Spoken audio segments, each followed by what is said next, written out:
Bwana, kusanyiko la watoto wako wamekuja mbele zako Bwana siku hii ya leo, wana haja na wewe katika jina la Yesu.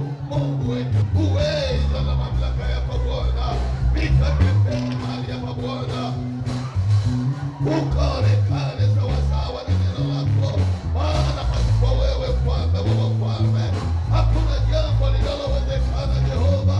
Tazama, wewe ndiye Mungu wetu ambaye ulijitoa Jehova kwa upendo usio wa kawaida, ukafa pale msalabani Bwana kwa ajili yangu mimi Yesu. Oh Yesu wa Nazareti, uinuliwe Bwana. Hakika tunaona neema yako, tunaona nguvu yako, tunaona uwezo wako, tunaona matendo yako, tunaona miujiza yako katika jina la Yesu. Ndani ya ndani ya molimiko ndani ya molimiko ndani ya molimiko Yesu, tenda miujiza, Mfalme wa wafalme Bwana, uliowavusha wana wa Israeli katika bahari ya Shamu. Mungu wetu, ndiwe wewe ambaye uko mahali hapa Bwana, bado unatenda matendo makuu. Mfalme wa wafalme, Jehova uliye Yesu, inaangusha ngome zote. Unaona kuna nguvu ya Mungu isiyo ya kawaida imeshuka ndani ya kanisa lake asubuhi ya leo. Endelea kujiachilia, ipa nguvu ya Mungu inatembea isivyo kawaida kwa jina la Yesu. Ngome zinaanguka, ngome zinaanguka kwa jina la Yesu. Magonjwa yanatoweka kwa jina la Yesu. Endelea kujiachilia mbele za Bwana.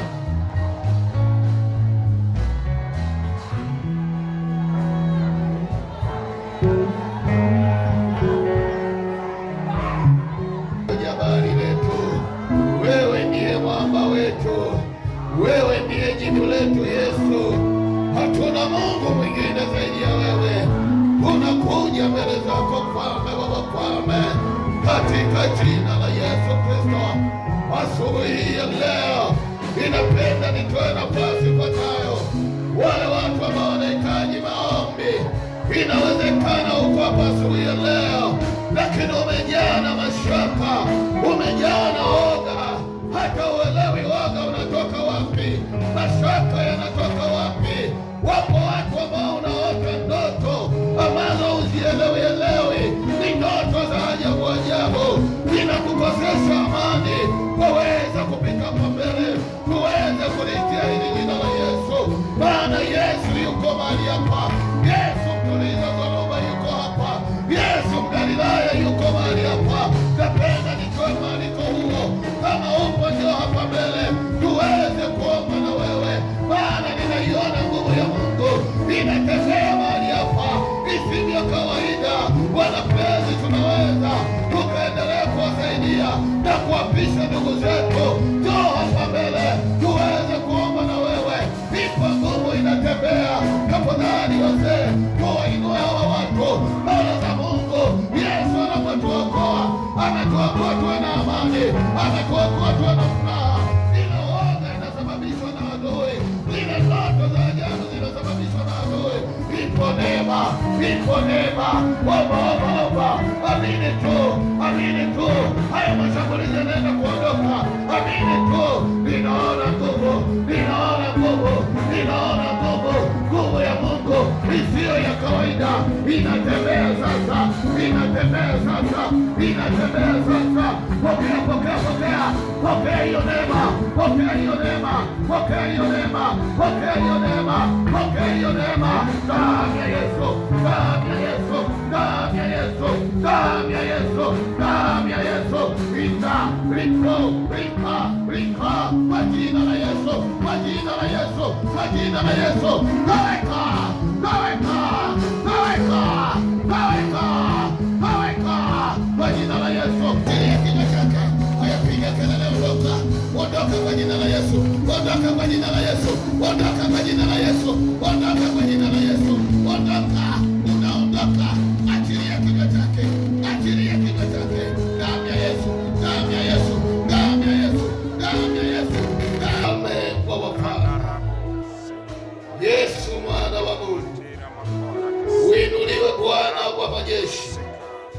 Tunakushukuru Mungu wetu na Baba yetu kwa matendo yako makuu ambayo Bwana tumekuona kwa ibada hii ya kusifu na kukuabudu, na sisi tunakurudishia heshima na utukufu Mungu wetu na Baba yetu. Unastahili milele yote Bwana. Tunasema asante Yesu.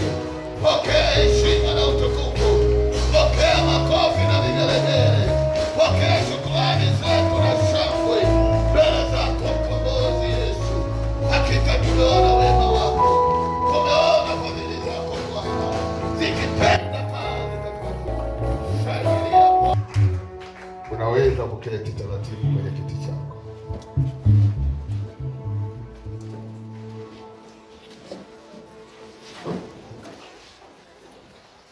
Wapendwa, ninawasalimu tena katika jina la Bwana. Ninayo furaha kubwa ya kumshukuru Mungu kwa neema yake na kwa utukufu wake. Asubuhi ya leo ninayo furaha ya kukukaribisha kwenye neno hili la ibada. Fungua Biblia yako kutoka kitabu kile cha Wakorintho wa pili sura ya 8 na mstari wa kwanza hadi ule wa 3. Biblia inasema, tena ndugu zetu, twawaarifu habari ya neema ya Mungu waliopewa makanisa ya Makedonia, maana walikuwa wakijaribiwa kwa dhiki nyingi. Wingi wa furaha yao na umaskini wao ulikuwa mwingi uliowaongezea utajiri wa ukarimu wao. Mstari wa 3. Maana nawashuhudia kwamba kwa uwezo wao na zaidi ya uwezo wao, kwa hiari yao wenyewe walitoa vitu vyote. Bwana ibariki neno hili. Amen. Asubuhi ya leo tunaendelea na sehemu ya somo letu la utoaji, aina ya sadaka mbalimbali. Tuliangalia kwenye sadaka ya aina ya dhabihu. Tulisema kuna aina ya sadaka kama 6, na Ijumaa nilisema tutajifunza aina 4 za sadaka, na hizo 2 tutaziacha za umisheni na ukarimu, tukuja kuangalia siku nyingine. Leo tunajifunza moja ya sadaka ya machangizo. Tumeona maandiko toka kitabu cha Wakorintho wa pili sura ya 8 mstari wa kwanza hadi wa 3. Mtume Paulo anajaribu kutoa taarifa kwenye kanisa la Wakorintho, akielezea kanisa la Makedonia, namna ambavyo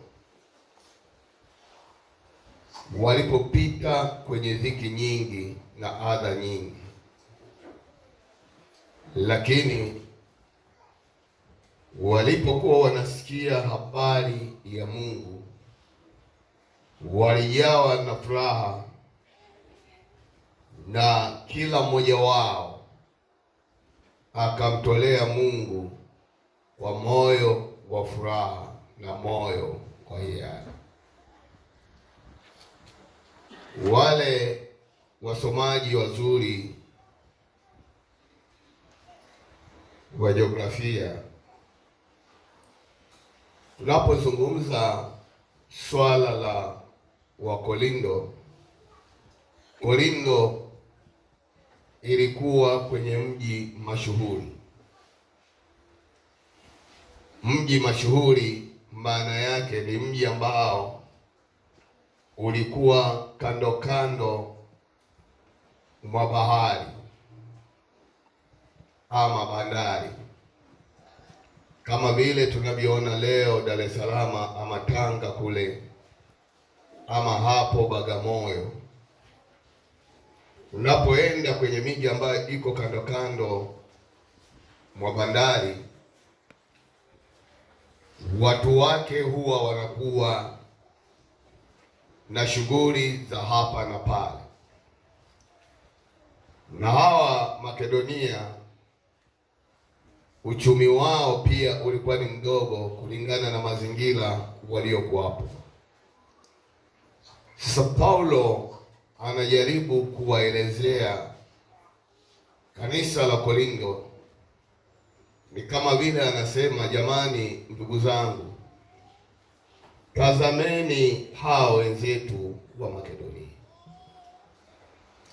Pamoja na kuwa walipita katika misukosuko mingi, lakini wingi wa furaha yao na umaskini wao ulikuwa ni mwingi uliowaongezea utajiri wa ukarimu wao. Maana yake nini? Maana yake katika umaskini na katika adha na dhiki waliopitia, Biblia inasema bado walikuwa waaminifu kwa Mungu wao. Tendo lile walioonyesha uaminifu wa Mungu, Biblia inasema waliongezewa utajiri wao, kwa namna ambavyo waliendelea kumpenda Mungu wao na kumtumikia, wala mazingira hayakuweza kuwazuia. Asubuhi hii ya leo tunapoenda kuangalia hii sadaka ya changizo, sadaka hii inatolewa kulingana na uhitaji unaotokea ndani ya nyumba ya Mungu, vile ambavyo sisi tuna maono ya kuijenga hii nyumba ya Mungu. Maana yake tuko kibibilia. Hata wenzetu waliotutangulia wakaacha kumbukumbu kwenye maandiko matakatifu. Tunaona hawakuacha haya machangizo, na machangizo haya yalikuwa yamelenga jambo.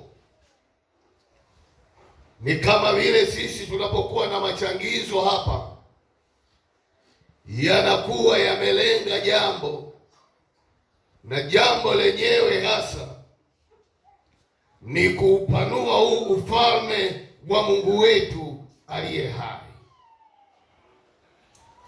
Ijumaa nilisema sadaka hii hutolewa ikilenga tukio maalum, kama vile ujenzi wa nyumba ya Mungu. Watu wa Mungu, ninatamani niongee na nyie asubuhi hii ya leo kwamba ashukuriwe huyu Mungu wetu kwamba na sisi tunapolenga juu ya ujenzi wa nyumba ya Mungu, maana yake ni tendo linalomgusa Mungu mwenyewe, na tutaangalia huko mbele kila waliojidhabihu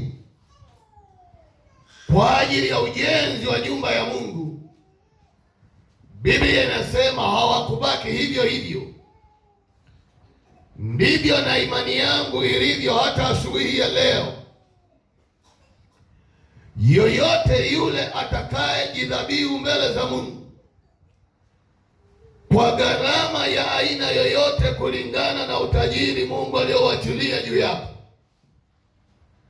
ninakuhakikishia Mungu hata kuacha hivyo ulivyo. Maandiko haya ambayo tumesoma, nimesema sadaka hii hutolewa ikilenga tukio maalum kama vile ujenzi wa nyumba ya Mungu au kuhudumia wahitaji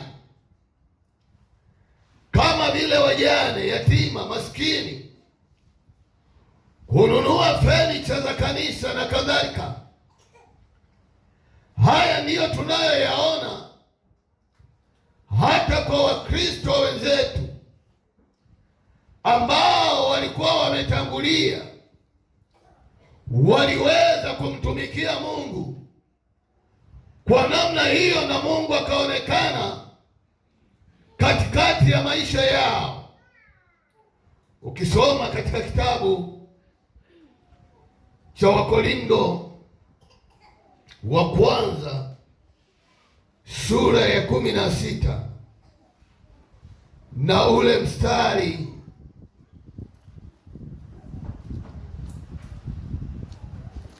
wa kwanza hadi wa pili, Biblia inasema kwa habari ya ile changizo kwa ajili ya watakatifu, kama vile nilivyoamuru makanisa ya Galatia, nanyi fanyeni vivyo. Siku ya kwanza ya juma, kila mtu kwenu na aweke akiba kwake kwa kadri ya kufanikiwa kwake, ili kwamba michango isifanyike hapo nitakapokuja. Maneno haya ni maneno ya Mtume Paulo, anasema kwa habari ya ile changizo.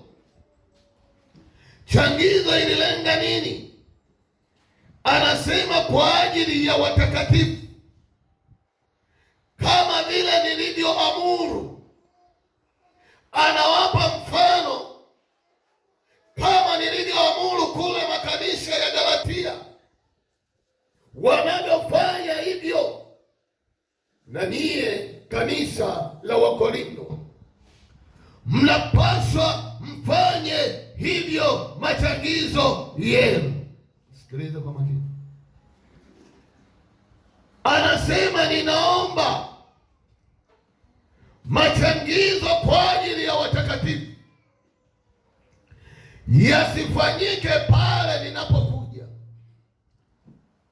bali yafanyike kwa maandalio ama kwa maandalizi.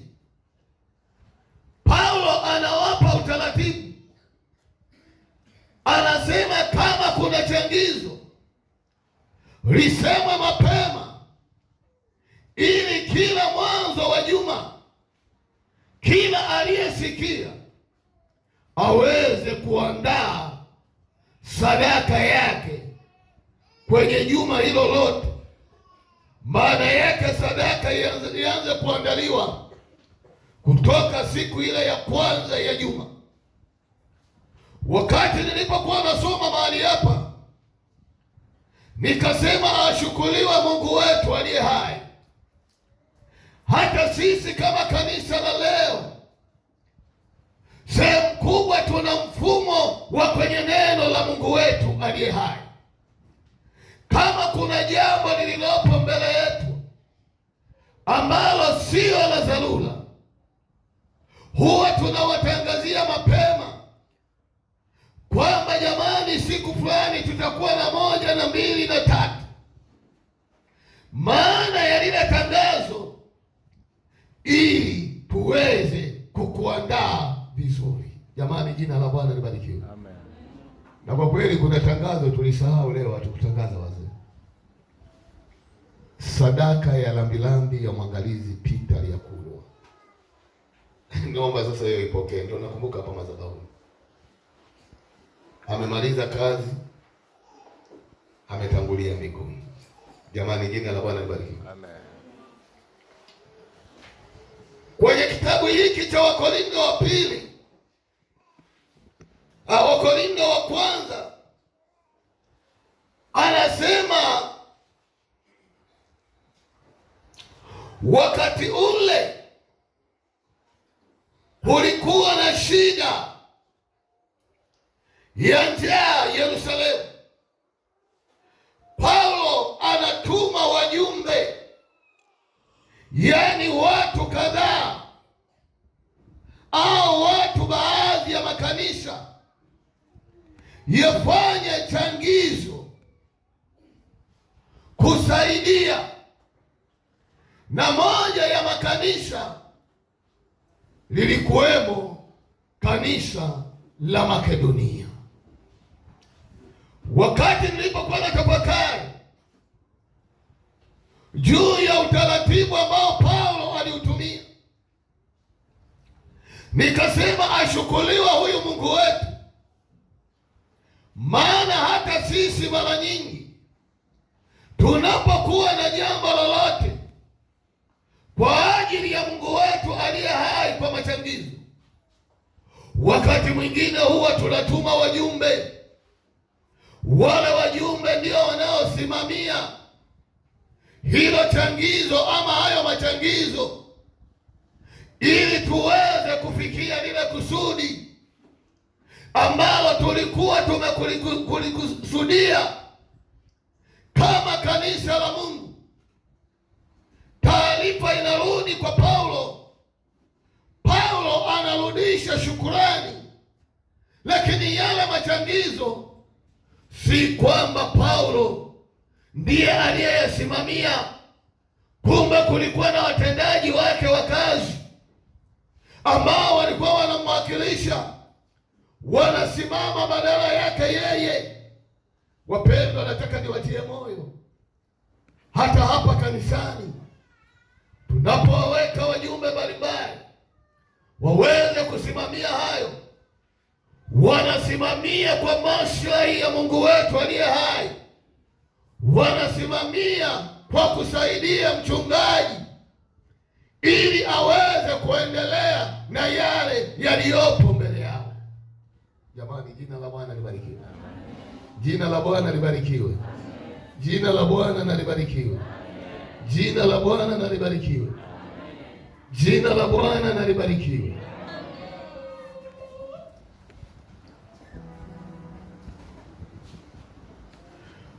Kwa lugha nyingine nikazungumza siku ya Ijumaa, nikasema hivyo, unapoenda kanisani, nenda na pesa ya ziada na ujiweke tayari. Kama kutakuwapo na changizo la aina yoyote, basi utamwambia Mungu, niko tayari kwa ajili ya kuteka hizo baraka. Jamani, jina la Bwana libarikiwe. Jina la Bwana libarikiwe. Kwa nini nazungumza na kanisa asubuhi ya leo? Nazungumza na wewe kwa sababu kazi hii yanihusu mimi na wewe. Maana yake hakuna mtu mwingine ambaye atakayehusika hapa zaidi ya mimi na wewe. Jamani, jina la Bwana libarikiwe. Amen. Ukisoma kile kitabu cha Mambo ya Nyakati, Mambo ya Nyakati wa kwanza sura ya 29 mstari wa kwanza unasema, utasoma mstari wa kwanza utaruka utaenda wa 8 na wa 9. Kisha mfalme Daudi akawaambia kusanyiko lote, Sulemani mwanangu ambaye Mungu amemchagua peke yake, angali ni mchanga bado na mororo, nayo kazi hii ni kubwa, kwani nyumba hii ya enzi si kwa mwanadamu ila kwa Bwana Mungu. Jamani, jina la Bwana barikiwe. Haya ni maneno ya mfalme Daudi, anawaambia wana wa Israeli, anasema, ndugu zangu makutano, sikilizeni, huyu mwanangu Suleiman ambaye Bwana amemchagua, amemweka hapa, bado ni mchanga, na sio mchanga tu, anasema bado mororo. Maana yake ni kwamba anahitaji hekima, anahitaji mashauri kutoka kwenu nyie makutano kwa ajili ya kukamilisha hii nyumba ya Bwana. Jamani, jina la Bwana libarikiwe. Amen. Na ukisoma vizuri historia, Mungu alimkatalia Daudi asijenge ile nyumba ya Bwana. Mungu anamwambia Daudi, wewe Daudi hutanijengea mimi nyumba. Kwa nini? Kwa sababu mikono yako imemwaga damu nyingi kwenye vita, bali mwanao Sulemani ndiye atakayonijengea hiyo nyumba. Na ni kweli Sulemani anawekwa kwenye ufalme. Kazi mojawapo Daudi anawahusia ni hiyo, kwamba mshikeni, msaidieni. Bado hajawa na weledi mambo ya maongozi, bado hajaelewa sawasawa, anahitaji masaidiano yenu. Jamani, jina la Bwana libarikiwe.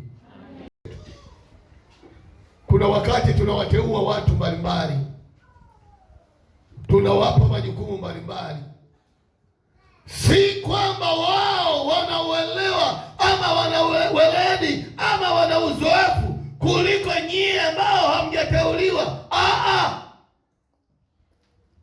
Wakati ninasoma nikasema, kumbe sisi ambao hatujapewa majukumu bado tuna jukumu kubwa la kusimama na hao, kuwatia moyo, kuwashauri hao. Unaonaje jambo hili lingekuwa moja mbili?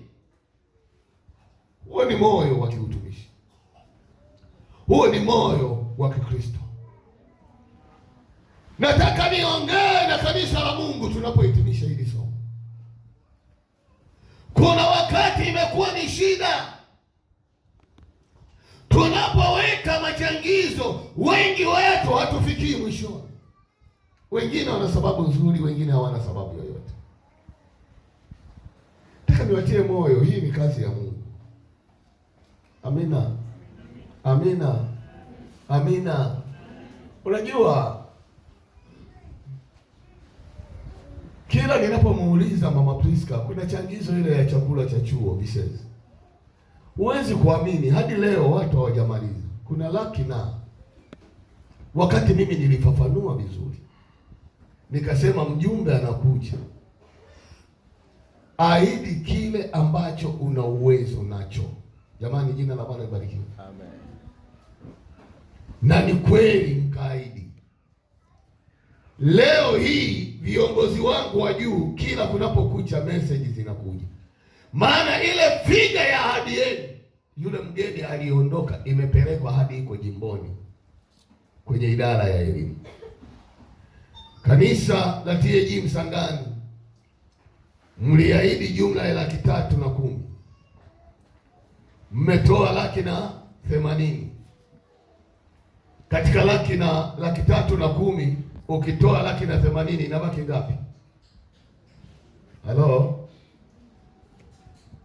unajikuta hivyo vitu. Wakati mwingine kama kiongozi naweza nikashindwa kujieleza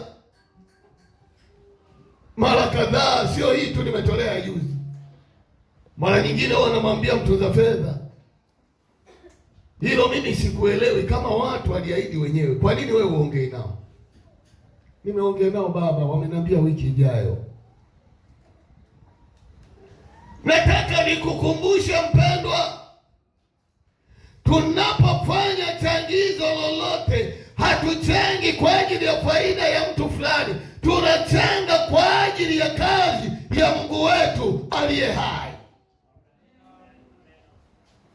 Naogopa sana, ninaogopa sana ninapoanza kuwa mzungushaji kwenye mambo ya kimungu.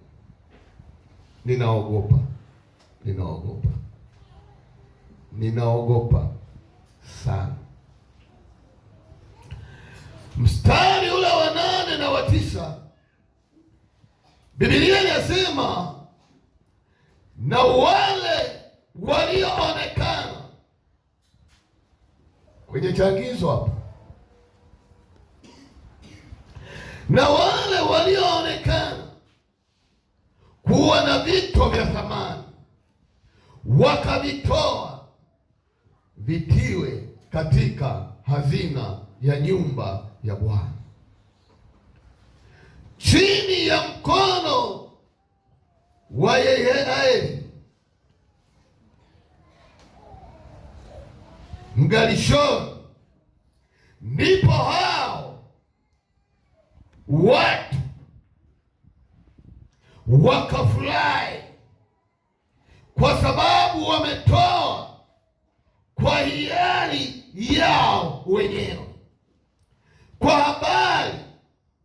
kwa sababu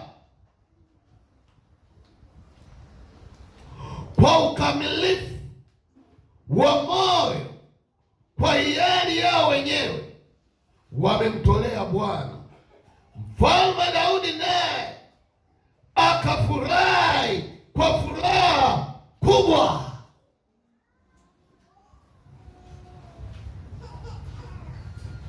Hizi ni habari za wenzetu, walikuwa na ujenzi wa hekalu. Leo tunasema ni kanisa. Biblia inasema ule mstari wa 8, anasema nao kila mmoja wao akatoa vitu vya thamani kulingana na uwezo wao. Matokeo ya kutoa kwao kwa hiari yao wenyewe. Biblia inasema Mfalme Daudi alipoona yale, anasema alimtukuza Mungu, moyo wake ukafurahi. Naomba niseme na kanisa la Mungu, furaha ya mchungaji wako. Mnapoweka malengo ama maono yoyote, yanapokamilika, mchungaji wako huwa analitukuza jina la Mungu, na sio kulitukuza tu jina la Mungu, maana yake wakati wote anakaa na moyo wa furaha. Wanayesababisha mchungaji awe na moyo wa furaha, Biblia inasema ni kwa sababu ya wale washirika waliotoa hilo jambo lililopo mbele yao. Amen, amen, amen. Wale waliokuja Jumatano wanaelewa.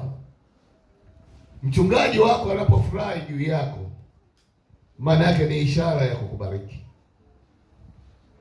na kama anakubariki ni lazima utabarikiwa. Sasa nyewe msiokuja Jumatano, poleni sana. Nilisema kuna aina kuu mbili za baraka.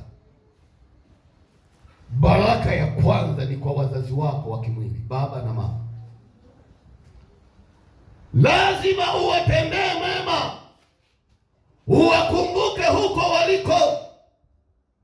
Wengi wetu tumekuja huku Dar es Salaam, tumezamia huku, wazazi wetu wako mikoani, hatuwakumbuki.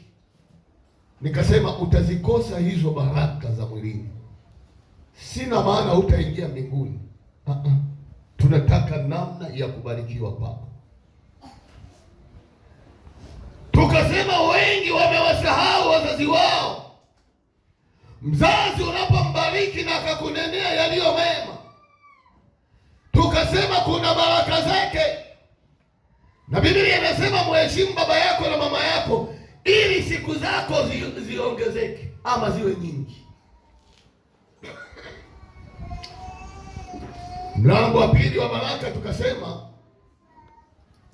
ni kumbariki mzazi wako wa kiroho ambaye ni mchungaji wako. Tukasema unapombariki mchungaji wako, utafanya mchungaji wako akufurahie, na anapokufurahia maana yake atakuombea. Paulo anasema kila niwakumbukapo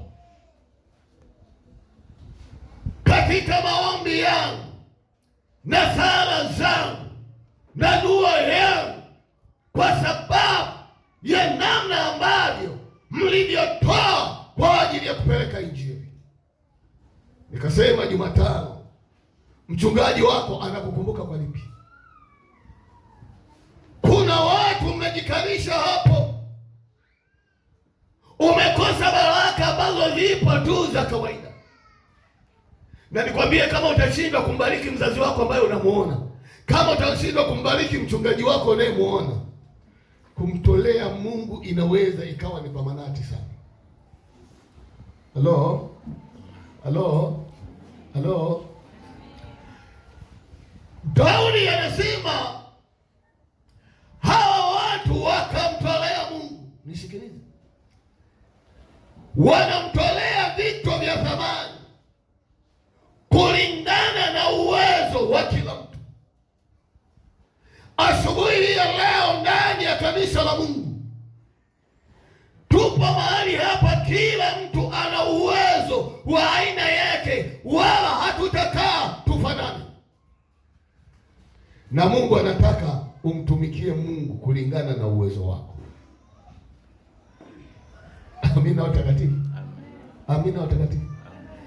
Niwaambie kweli, kama tungeigundua hii siri, niwaambie tungekimbia isivyo kawaida. Maana yake kila mtu angelikuwa mwaminifu kwenye eneo lake la kimkakati. Tunavyoongea hapa, tungekuwa tunamtukuza Mungu isivyo kawaida. Jamani, jina la Bwana libarikiwe. Daudi na wana wa Israeli wanatoa vitu vya thamani kwa hiari yao na kwa ukamilifu wa moyo kwa ajili ya nyumba ya Bwana.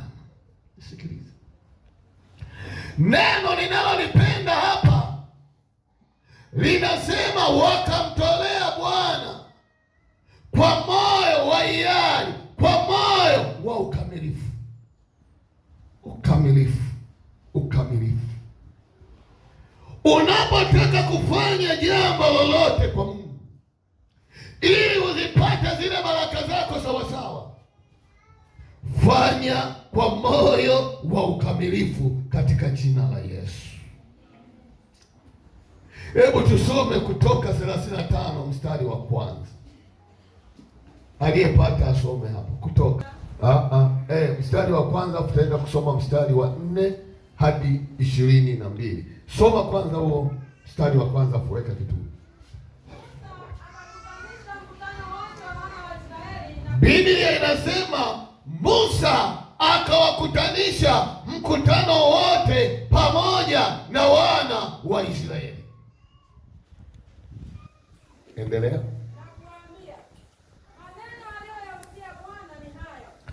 Akawaambia ni haya: moja, kwamba muyafanye. Mbili, mimi na hesabu yangu, yaani natengeneza somo la kwangu, na nyewe msijua kutengeneza point hapo, mimi nawatengenezea point juu kwa juu.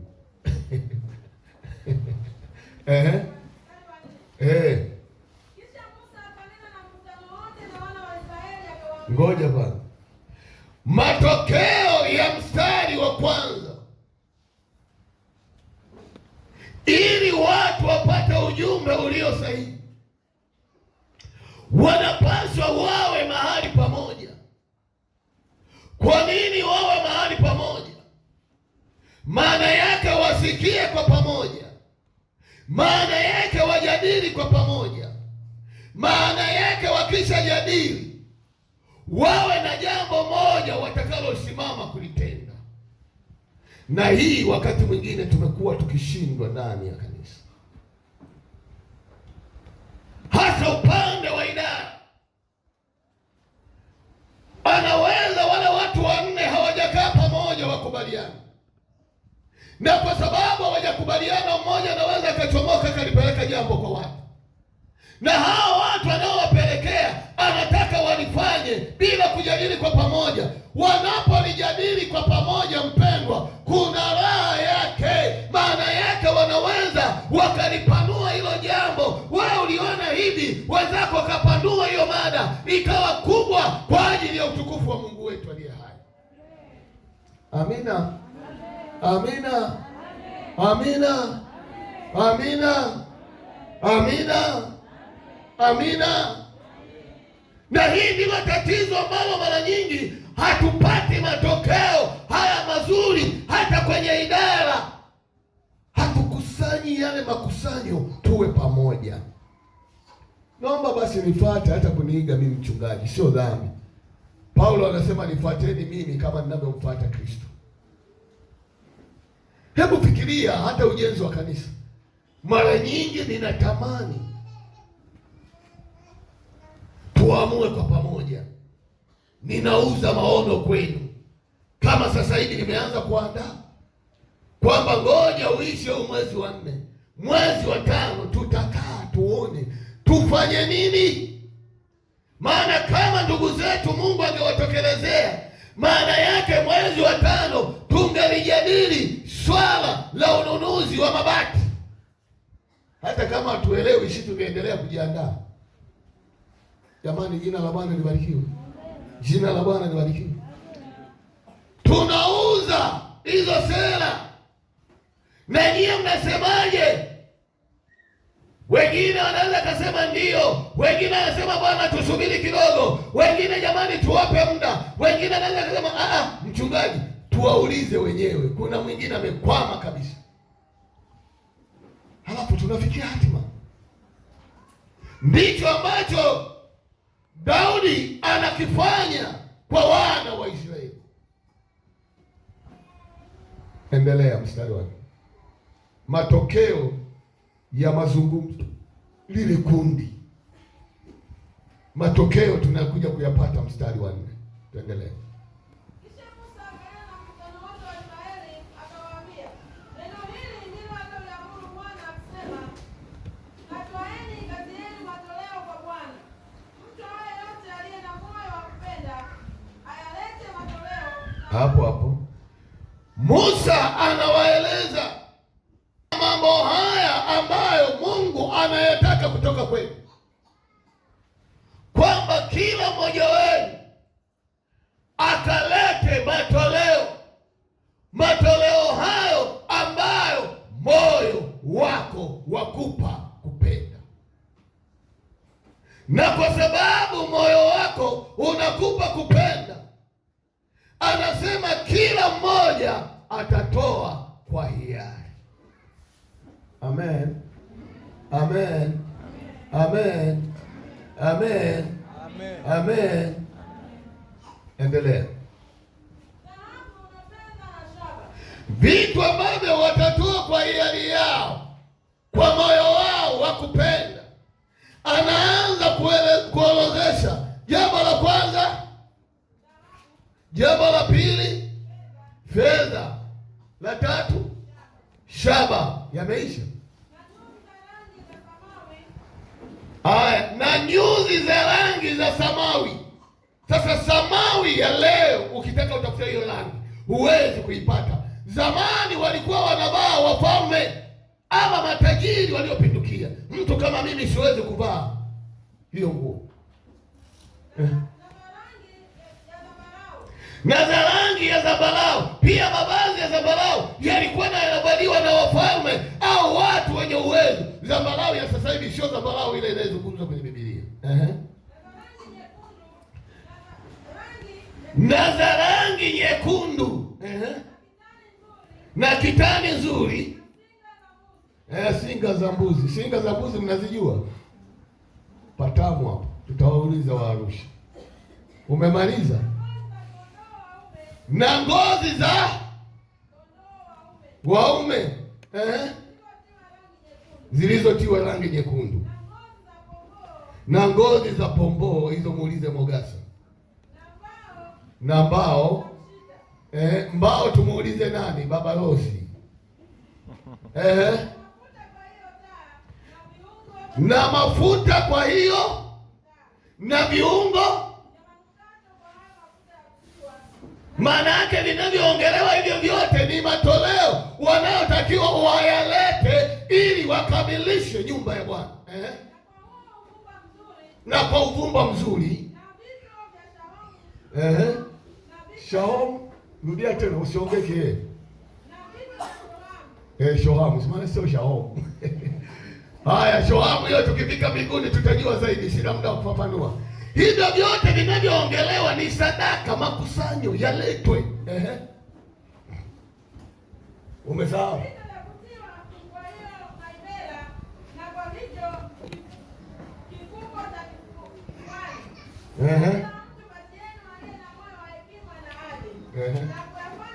Hiyo naivera, naomba niweke vizuri.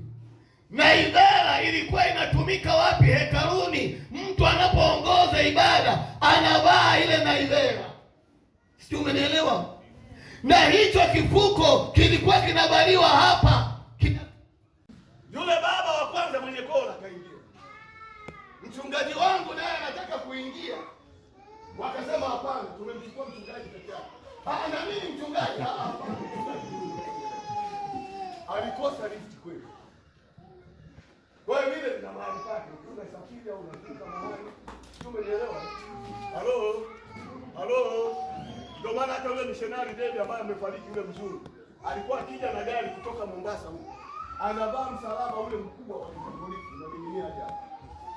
Mle njiani traffic wakimuona tu, wanajua huyu fara.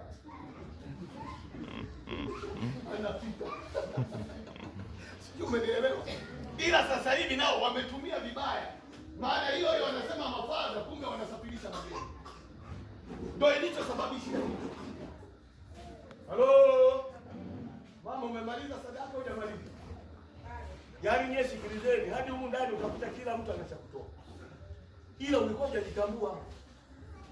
Niwaambie kule wazungu, masikini kabisa, hana hela, huwa anakata nywele zake anatoa sadaka. Ambazo nyie watu saa nyingine mnakuja kununua ndo marasta, mmeukodoa kweli. Pamoja na kwa rasta nyingine sasa hivi zinatengenezwa kutokana na mikono. Niwaambie nikwambie, manake ametamani atoe, hana cha kutoa. Nini? Nywele zake ndefu hadi huku chini makali. Lengeka. Peleka kwa hao wanayependa urembo. Maana Mungu hakuwajalia kuwa na nywele ndefu hadi huku chini. Wewe unakuja ukitembea kuna na ile kwa yako na wewe. Kumbe mwenzako alitoa sadaka kule. Basi mkutano wote wa wana wa Israeli wakaondoka hapo mbele ya Musa. Huko wanatumia umeme, wanatumia generator.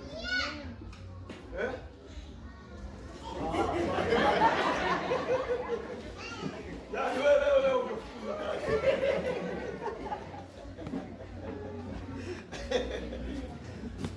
Sasa na nyinyi watu wa vyombo, umeme ukikatika msio mnaondoka, mko kwenye ibada. Nyie vipi?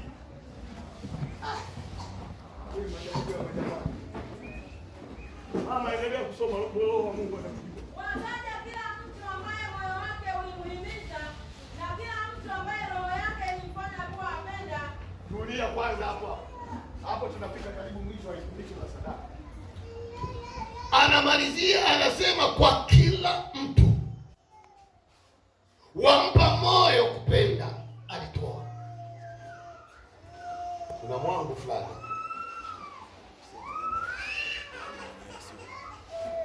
Maana yake ni nini?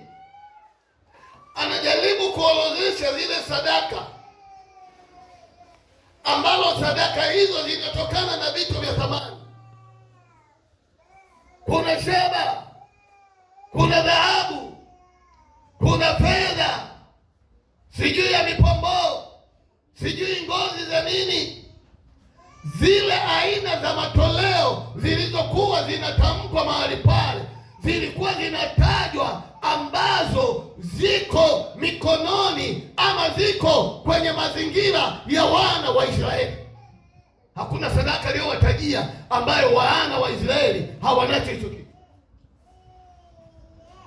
Ndivyo vilivyokuwepo humo.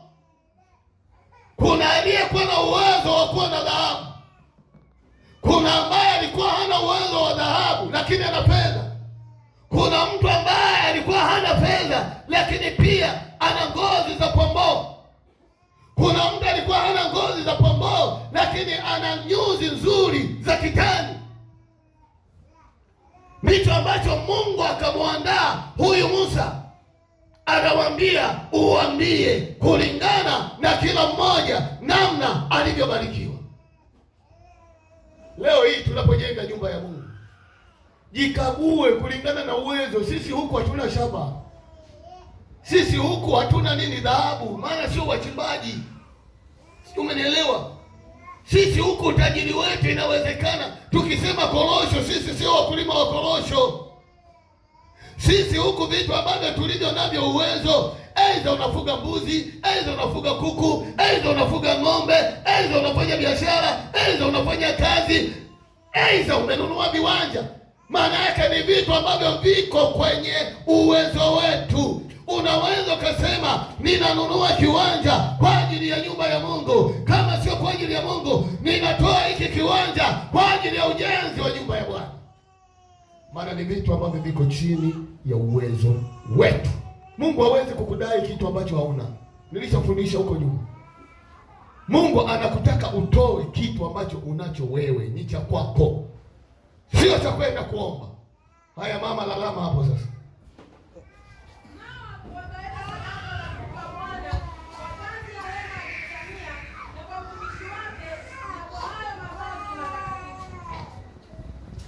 Asante sana. Kwa hiyo tunaona kila mmoja wao akatoa hivyo vitu. Anatoa kwa ajili ya nini? Anasema kwa ajili ya utumishi wa kazi ya Bwana. Ukianza kusoma mstari ule wa kwanza, utaona kuwa agizo la kujenga hekalu la Bwana halikutoka kwa Musa, bali lilitoka kwa Mungu mwenyewe. Anawaambia kwamba wanaume kwa wanawake walitoa walichokuwa nacho. Maana yake cha msingi walitoa kwa moyo. Ndicho nachotafuta kwa moyo, wapendwa. Hata asubuhi ya leo, kama kweli ili tuweze kufanikiwa jambo lolote, tukilifanya kwa moyo litaleta matokeo makubwa. Maana jambo lolote ambalo linafanywa kwa moyo ni kwamba huyu mtu atawiwa kila wakati, huyu mtu atatamani kila wakati afanye jambo kwa ajili ya Bwana. Jamani, jina la Bwana libarikiwe. Pia tunasoma kila asubuhi walimpelekea Musa sadaka zao za ujenzi, yaani walifanya hivyo bila hata kukumbushwa. Walifanya hivyo. Nikusihi mtaula wa Mungu asubuhi ya leo, hebu fanya hivyo kwa utukufu wa Mungu wetu aliye hai. Usisubiri ukumbushwe, usisubiri ufuatwe. Unajua wajibu wako. Hujamwahidi Mungu, yaani hujamtolea mwanadamu, wala hujamwahidi mwanadamu, umemwahidi Mungu aliye hai. Fanya hivyo kabla hujakumbushwa. Biblia inasema kila kulipokuwa kuna kucha asubuhi, watu walikuwa wanampelekea matoleo ama zile sadaka za ahadi kwa ajili ya ujenzi wa Mungu. Amina watakatifu, amina watakatifu, amina watakatifu. Na mimi hapa ashukuriwe Mungu, sipokei sadaka zenu, ila nina mikono inayopokea sadaka zenu kupitia wazee, kupitia kamati mbalimbali. Jamani, jina la Bwana libarikiwe. Kama tutakuwa na moyo wa aina hiyo, niwaambie, tutaifanya kazi ya Mungu, na kazi hii ya Mungu itakuwa ni nyepesi. Biblia inasema ikafika mahali walitoa mpaka zaidi ya kile kiwango kilichohitajika katika ujenzi wa hekalu la Bwana. Hao watu, maana yake walitoa hadi kupitiliza,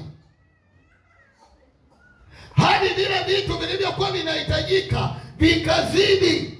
Ni namna gani walivyokuwa wanampenda Mungu! Ni furaha iliyokoje hata asubuhi ya leo, na sisi tukafanya hivyo kwa ajili ya Mungu wetu aliye hai. Sitamani sana kuona tuna viporo vya nyuma na mbele na kadhalika. Jamani, niwatie moyo, hii ni kazi ya Bwana. Amina, amina. Soma ile Kutoka 36 mstari wa 3 hadi wa 7. Chap. Na mwingine afungue Hagai 1:2 hadi 8.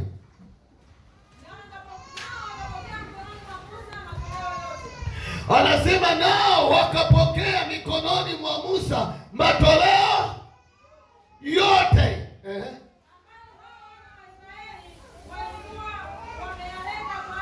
Hayo matoleo yote yalitoka wapi? Biblia inasema ambayo wana wa Israeli walileta.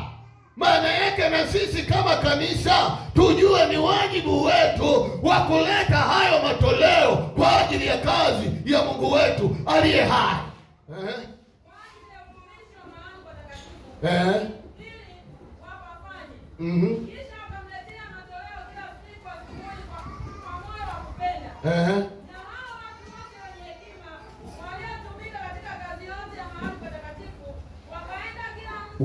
Tulia hapo.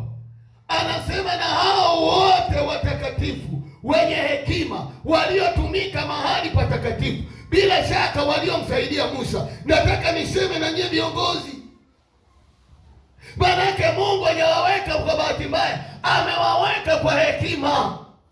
Ile hekima yenu ifanye kazi, iangalie namna gani tutamaliza huu ujenzi wa nyumba ya Mungu mahali hapa. Kama mchungaji leo ninataka hekima zenu, sio hekima za mdomo, ni maneno tu.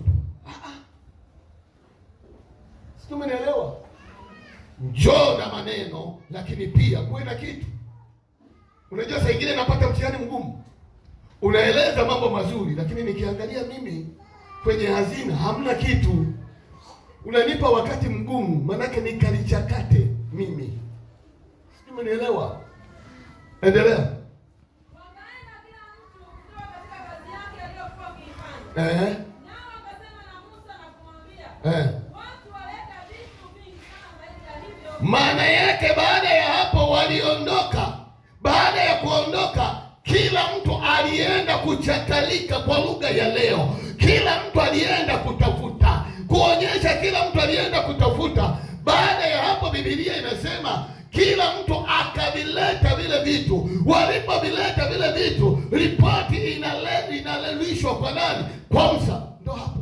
So watu waleta vitu vingi sana zaidi ya hivyo vitoshavyo kwa ajili ya utumishi wa kazi, kwa hiyo kazi ambayo Bwana aliagiza ifanywe. Basi Musa akatoa amri, nao wakatangaza mbiu katika marago yote wakisema, wasifanye kazi tena mtu mume wala mwanamke kwa ajili ya matoleo kwa mahali patakatifu. Basi watu wakazuiwa wasilete tena, kwani vile vitu walivyokuwa navyo vilikuwa vyatosha kwa kuifanya kazi hiyo yote, kisha vilizidi. Jamani, jina la Bwana libarikiwe. Ni furaha iliyoje tunapohangaika ujenzi wa nyumba ya Bwana. Watu wakalisikia hili jambo, wakawa na mzigo, watu wakatoa. Halafu naonaje, siku moja mzee kiongozi anasimama hapa, anasema jamani, kuanzia leo msilete tena michango, maana inatosha, mmetoa hadi kuzidi. Ilitegemea mngelipigia magofu. Yaani mahubiri haya ni kama na bonga ukuta.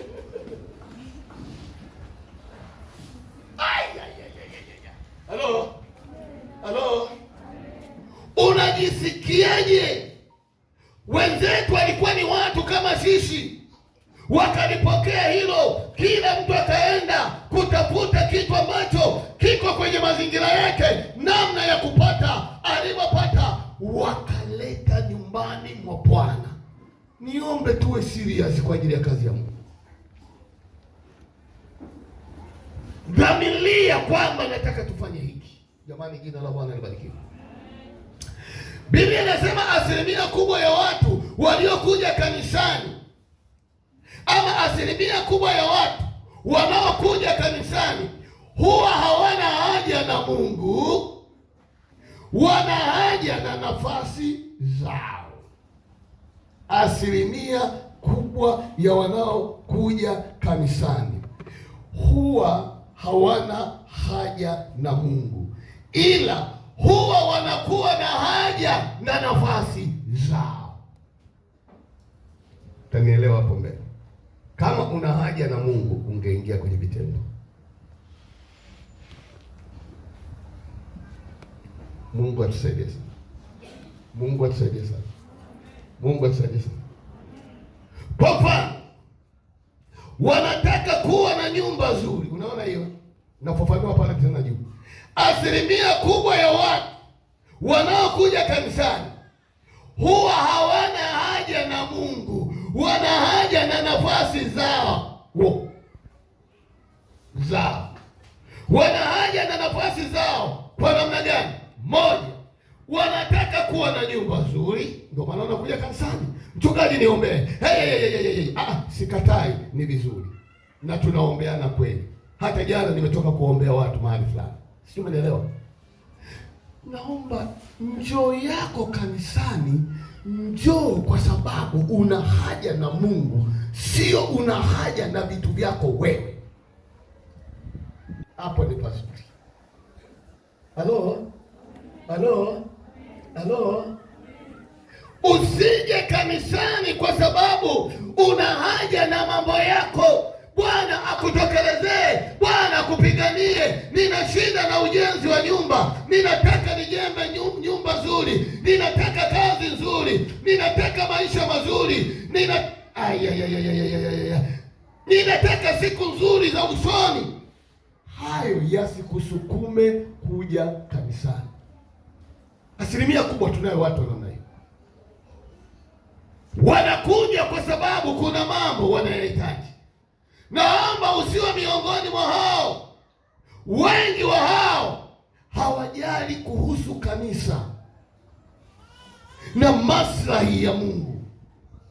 Hutoa zaka na sadaka wakijua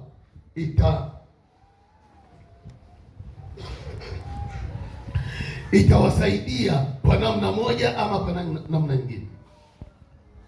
Maana yake ni kwamba anapokuja kanisani hawana wazo la namna ya maendeleo ya kanisa la Mungu, hawana mawazo la ujenzi wa nyumba ya Mungu. Wao wanachoangalia, anatoa zaka na sadaka, basi mambo mengine usimsumbue. Wengi wetu tuko hapa, ndicho ambacho kinawasumbua. Na wengi mnasema tunatoa zaka na sadaka, zinakwenda wapi? Zifanye kazi hiyo hiyo. Ngoja nikueleze vizuri. Amina, amina. Nyewe wasomi, shikeni calculator, shikeni calculator, shikeni calculator.